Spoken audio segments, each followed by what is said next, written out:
Welcome to Survival Theory. Today I want to do a short video on water storage. What am I doing? How important is it? Let's get busy. So if I lost power right now, my biggest concern would be water. I have ways to power fans, to cook, things like that. But water out of the well, I don't necessarily want to run a generator out there. For one, the noise. Attracting attention, especially if it's a long-term grid down situation. I need to have water stored. Now, yeah, I should have a hand pump at the well, but that's another video. Right now, I need to be able to store water that's ready to go. I keep looking this way because I'm having to water everything, like the grass and the dogwoods. It's blazing hot today, high humidity. And because we're setting records this week, it reminded me that I need to get busy on storing water. So let me tell you what happened. Months ago, I was told, hey, there's some barrels on the side of the highway. Barrels? Okay, I jumped in my truck, went down the highway, pulled over, grabbed the barrels, and this is what I found. So there were 3 barrels, 55-gallon drums. And what did they have in them? Well, they were empty, but diesel exhaust fluid, DEF. So that's what was in there, and I verified that by the smell. It smelled like urine, like pee. So it was definitely diesel exhaust fluid. So I threw these in the truck, and they've been sitting here for a few months. And they're all missing a cap, but I ordered the caps. I ordered these caps, but I didn't get the fine thread. So I've got caps for 2 of them. Now, can I store water in those? Well, I'm not going to tell you what to do, but I'm going to put water in these. Diesel exhaust fluid is pretty much non-toxic. It's urea, and water. What is urea? It's synthetic urine.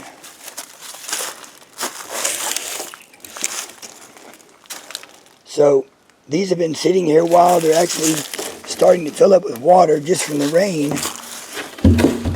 although a lot of it's evaporated now. But it's lost that urine smell. So I'm going to get the pressure washer, stick it down there, give it a good rinse, and fill these up with water.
So I had to order some of these caps, because when I found these, they didn't have caps. Just a few bucks, no big deal. I'm going to have to get a wrench for that, because I want to get it really tight when I store these. But for now, I'll just kind of fit it in there to keep debris from going in. So just like that, I've got barrels out in the woods, and that's 165 gallons. That's probably a month, 1 to 2 months, depending on the weather. In heat like this, that's probably a month for one person. I kid you not. I mean, it's just friggin' hot. You need a lot of water in weather like this. Plus you've got cooking, cleaning, and other uses for water. So you might be asking, why don't I just put them on the side of my house and, run the gutter up to it so that I can collect water from the gutter? Well, I don't want dirty water in that thing. I don't want bird poop and all that stuff coming off the roof, leaves, etc., coming into my water barrel.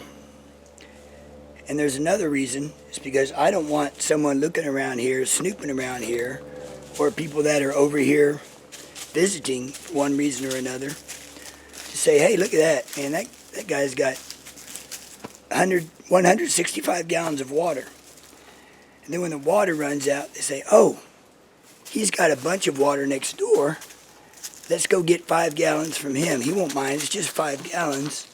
Next day, 5 gallons more. Pretty soon, the water's gone, and they're wondering what else I have. So I'm going to keep it hidden. I'm going to fill it with the hose straight from the well, and it's going to be ready to drink as is. Now, once a year, I can drop some chlorine in there or whatever, but it's in a shaded area. It's out of the sun. It's going to be sealed up. It's going to be drinking water. Now, a lot of people that do this with the 55-gallon drums, they drill a spigot in the bottom. I don't want to do that. I don't want to go through the trouble because I'm lazy. I also don't want a potential leak source.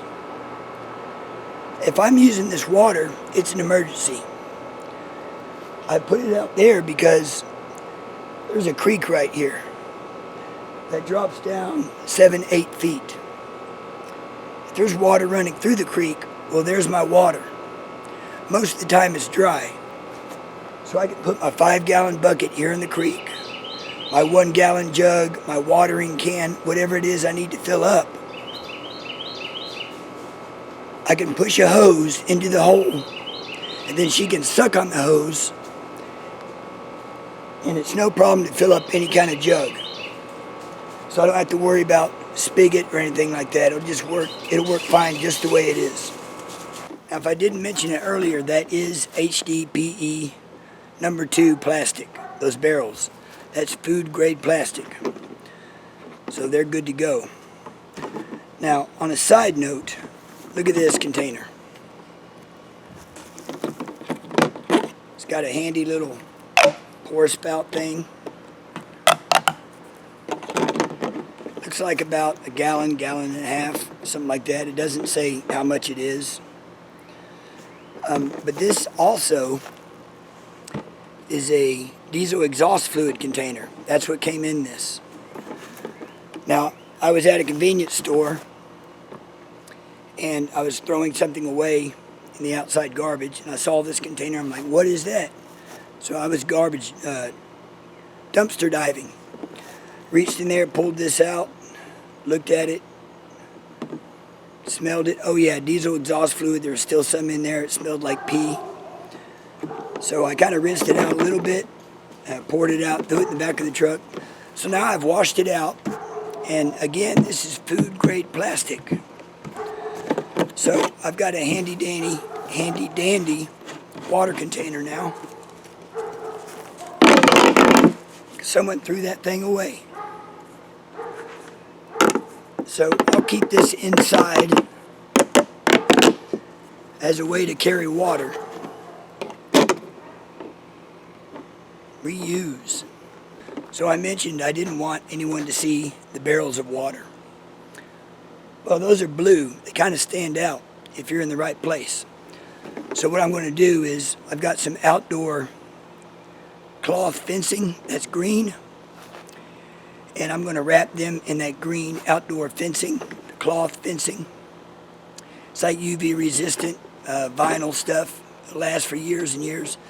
I'm going to spray a little brown on it, kind of get it camo, and wrap them and then fold the top over so debris doesn't build up on the top. So I can unfold the top, and it should be a relatively clean top.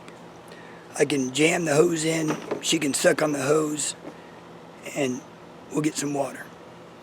So I haven't put out a video in a while because I've been working a lot. And I can't take a break from work to go camping or shoot some videos because in this economy, I got to work. I've got to make up for the increased food costs, fuel costs, insurance costs, you name it. I mean, everything's going up. So I'm working as much as I can, and I'm prepping. I've been to Costco like 3 times in the past 2 weeks.